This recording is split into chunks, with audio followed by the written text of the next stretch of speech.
What is happening, everyone? Welcome to GBALL Vision. I hope you're doing awesome tonight. We have an exciting video planned for you guys. We're going to be talking about some of my favorite affordable knives of the entire year that came out this year, and they're my favorite for a good many reasons. The price tag was right.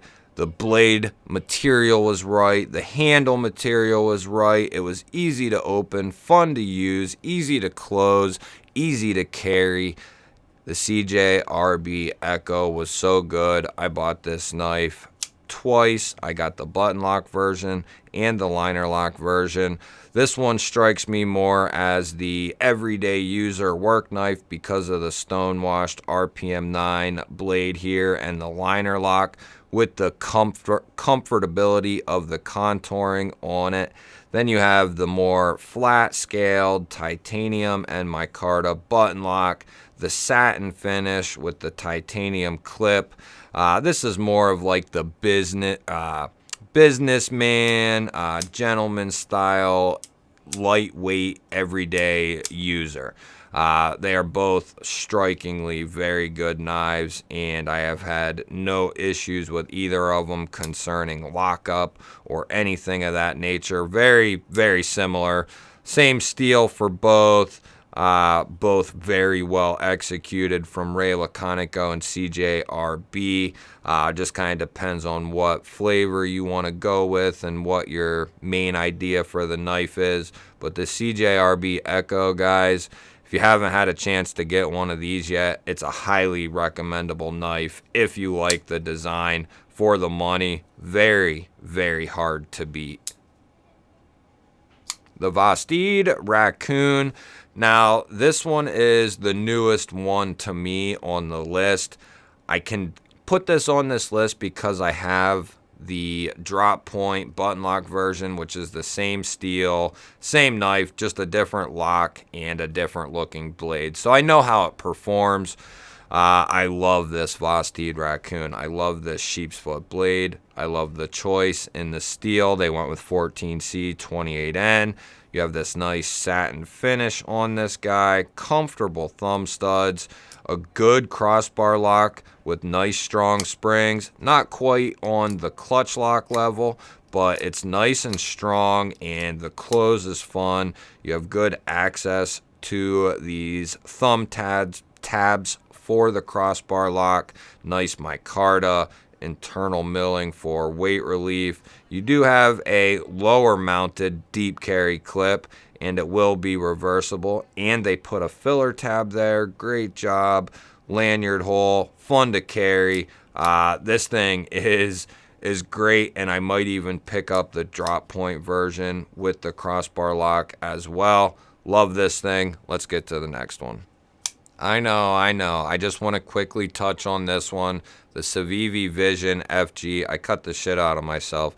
The Civivi Vision FG is a fantastic knife coming from Civivi. Nitro V, micarta handle. You have that Snex super lock. Great blade shape for an everyday user. Great lock to hard use this thing. Snex did an awesome job on this design. Civivi did a great job with the build. Love this thing. This was well worth the price tag, and you're getting your money's worth on this one. Love the Civivi Vision FG. We definitely have quite the array of blade locking mechanisms and different style of knives. Now, CJRB had a killer year in my opinion, and the CJRB Riff was and is one of my favorite, more affordable knives of the entire year because it has a couple different reasons behind it. Not only is the button lock action the best that I have ever handled, but this was in the middle of them putting out the Echo and the Pyrite Warney and the other couple of knives that they had put out around this time, which was quite a few.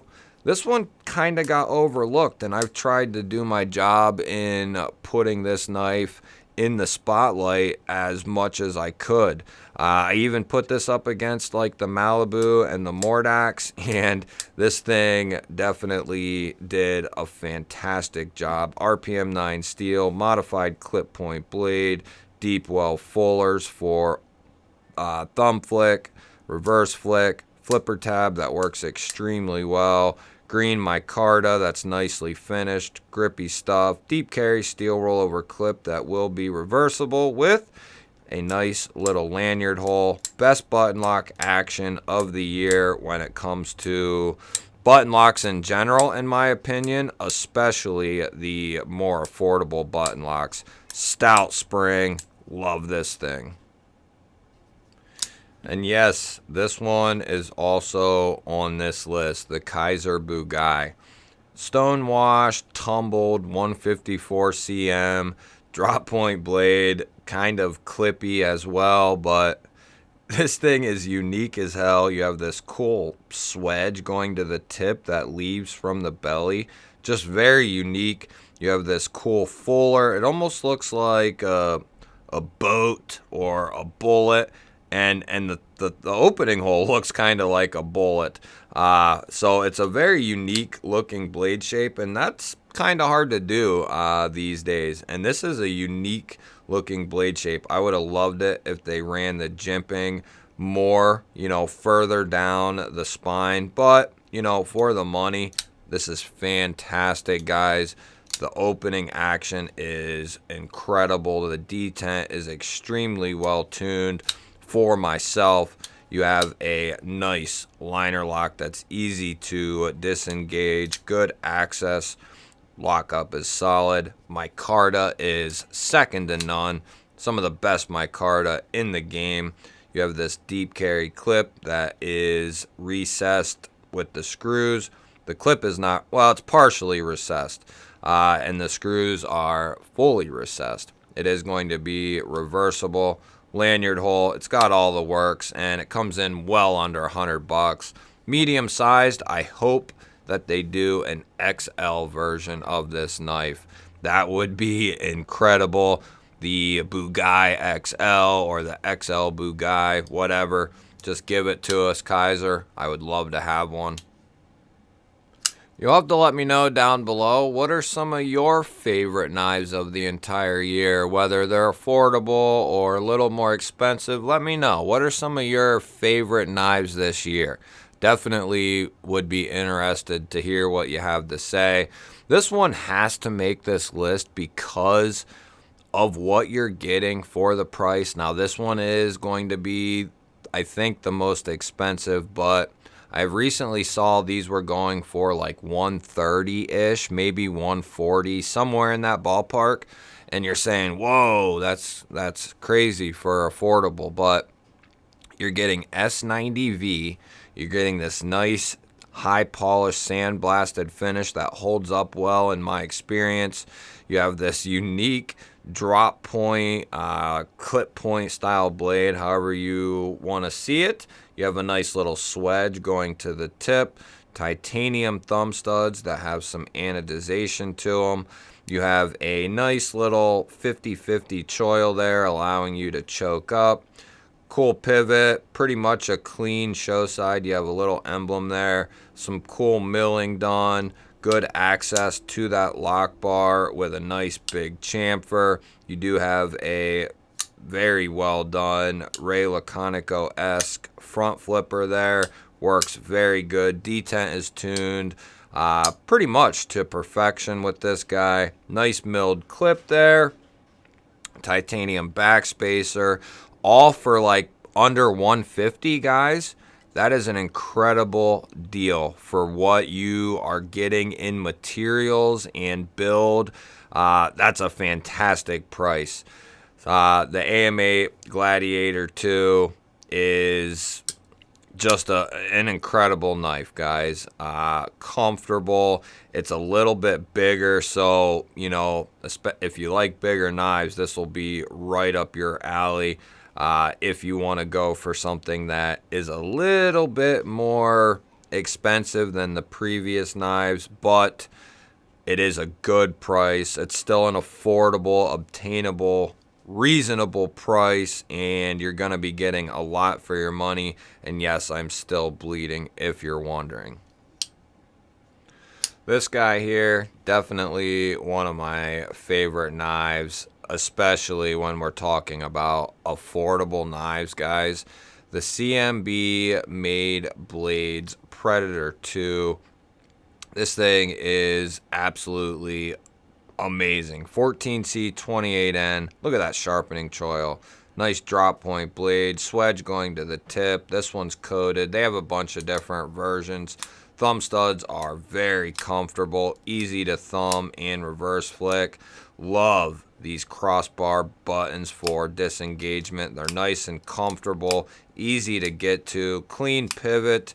You have their little logo on the front. That's not near as bothersome as a big old logo. I wish they'd move it up here, but not the biggest deal in the world. And then 14C28N on the backside. Some nice semi-contoured micarta scales. Very well done micarta, by the way. Micarta backspacer. Nice deep carry clip. It will be reversible, and it is slightly recessed. This thing is, or mainly recessed, I should say. The screws are not recessed, but there are a ton of room in there. Let me know down below, guys. What are some of your favorite knives? What are some of your favorite locking mechanisms that, you know, came out on a knife this year? Was it the super lock on the Vision? Was it a certain button lock? Was it a certain crossbar lock knife, you know, where a company never did that before, and kind of like Vosteed with their compression lock or their crossbar lock? Lots of cool stuff this year, lots of fun stuff. It's been a great year to be into knives, to get into knives. It's never really been better. The community is bigger than it has ever been. It's been a blast being a part of this community. It's filled with great people, and you know, another successful year in the knife community down, and we're only going to keep growing as a community. We're only going to keep getting closer as a community. It's just been awesome to be a part of, and to watch this channel grow, to watch other channels grow, to watch people grow. I look forward to an awesome year in 2024. I'm bleeding all over the place, so you better hit the thumbs up button. Got some blood on the Predator 2. You better hit that thumbs up button for me now. And if you aren't subscribed to the channel, you best be subscribing, because how many people have really bled for your entertainment? Not too many, if I had a guess, but I am doing it just for you. Love you guys, and I'll catch you on the next one.